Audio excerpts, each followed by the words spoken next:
Ayer, que era la fiesta del martirio de San Juan Bautista, celebramos aquí en la parroquia la fiesta de la renovación carismática. Habían elegido esta fecha porque no habían podido tener su celebración anual, que es obviamente en la gran solemnidad de Pentecostés, por los motivos del confinamiento.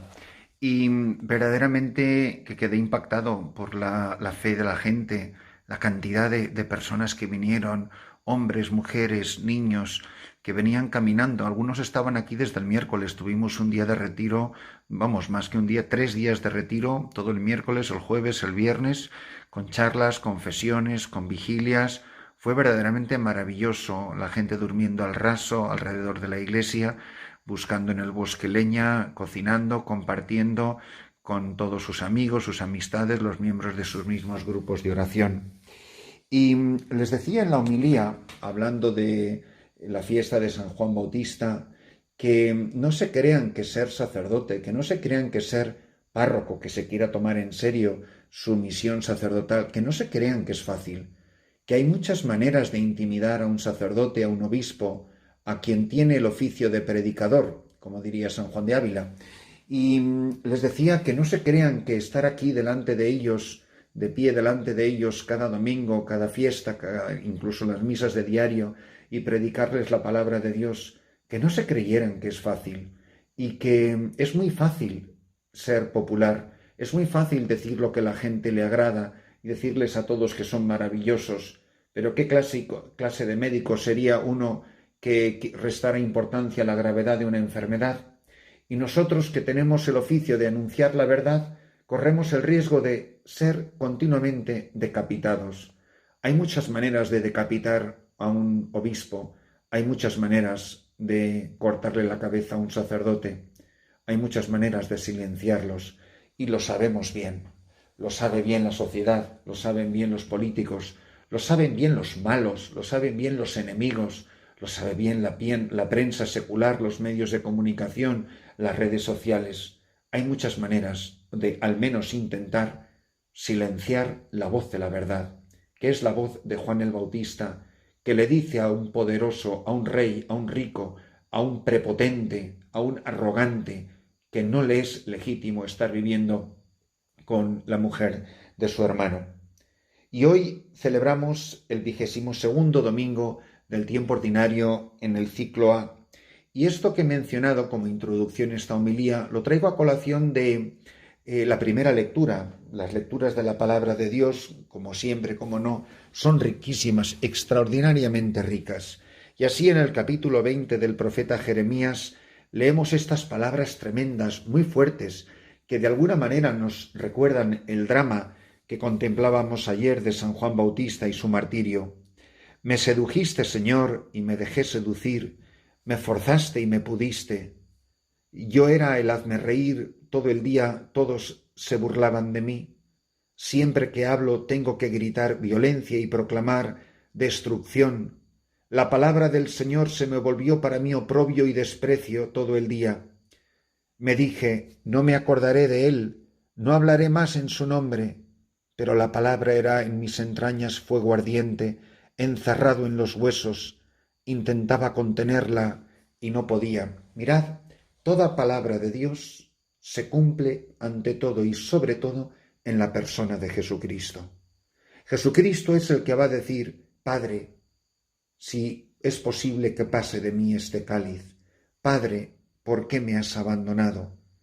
Pero Jesucristo es el que se siente seducido por el amor del Padre. Y esto nos tiene que pasar a todos los que tenemos oficios de predicadores. Y lo digo no solamente en el sentido estricto de los que lo hemos recibido como mandato por el sacramento del orden, pero es que el oficio de predicadores lo tiene mucha gente. Lo tienen los profesores y maestros en una escuela, lo tienen los profesores del seminario, lo tienen los formadores, lo tienen los superiores de los seminarios, lo tienen las maestras de novicias, las superioras en casas religiosas, lo tienen los padres de familia con sus hijos.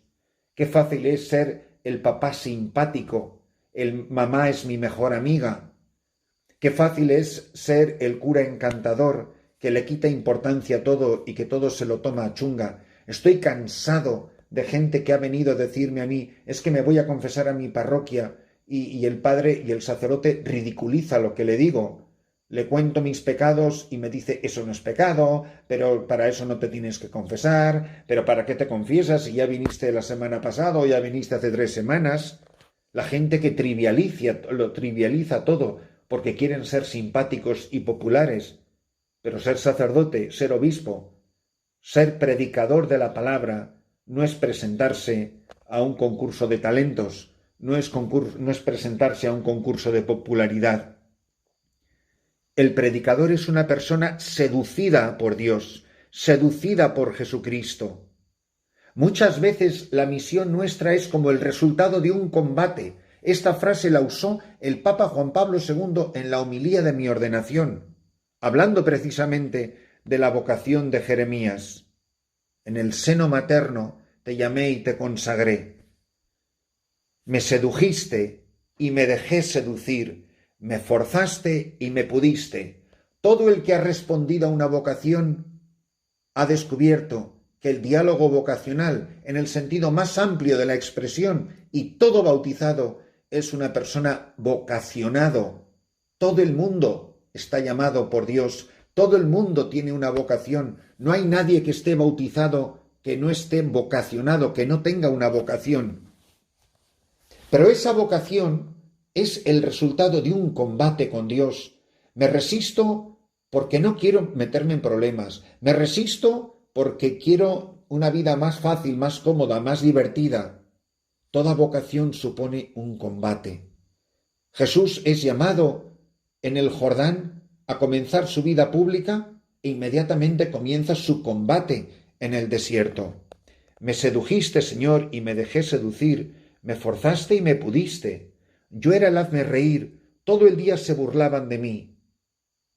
Responder a la llamada, ser seducidos por Jesucristo, significa muchas veces padecer el desprecio, la burla, ser pisoteado, ser decapitado como Juan Bautista ayer, porque me mandas a decir, Señor, cosas que la gente no quiere oír, me mandas a decir cosas que me van a meter en problemas, me mandas a decir a mis hermanos, muchas veces a las personas que yo más quiero, me mandas a decir lo que ellos no quieren oír, lo que me va a traer problemas, lo que me va a hacer sentirme aislado. A lo mejor los sacerdotes, hermanos míos en el presbiterio, me van a hacer el vacío. ¿Cuántos obispos hacen el vacío a otros obispos cuando se atreven a decir la verdad porque en el fondo se sienten descubiertos de ser unos timoratos y unos cobardes ante las situaciones en las que estamos viviendo?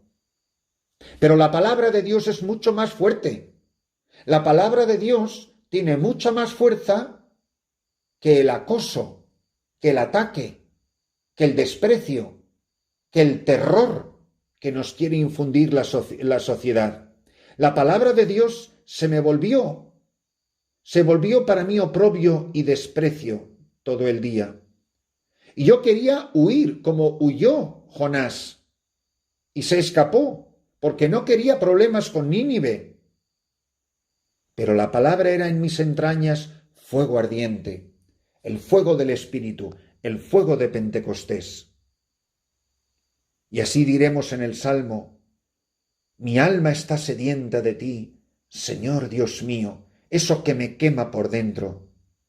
Y el apóstol San Pablo en el capítulo 12 a los Romanos, que dice, y no os ajustéis a este mundo, sino transformaos por la renovación de la mente para que sepáis discernir lo que es la voluntad de Dios, lo bueno, lo que le agrada, lo perfecto. ¿Tú estás viviendo según el mundo o según el Evangelio? Dice antes, os exhorto por la misericordia de Dios a presentar vuestros cuerpos como hostia viva, santa, agradable a Dios.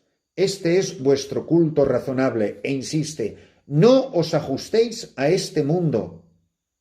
Qué triste es ver cristianos tan píos, tan carcas, tan practicantes, tan de derechas, tan de los buenos, tan de toda la vida. Y son unos inútiles en la sociedad, no sirven para nada. Son sal que se ha vuelto sosa Es luz que se ha metido debajo de la cama y no alumbra a nadie. ¿Por qué? Porque vivimos una vida muy pía, muy de derechas, muy carca y muy mundana, muy mundana. Hay mucha gente que habrá ido a misa todos los domingos, pero ¿dónde ha estado este verano? ¿Cuánto dinero se ha gastado este verano?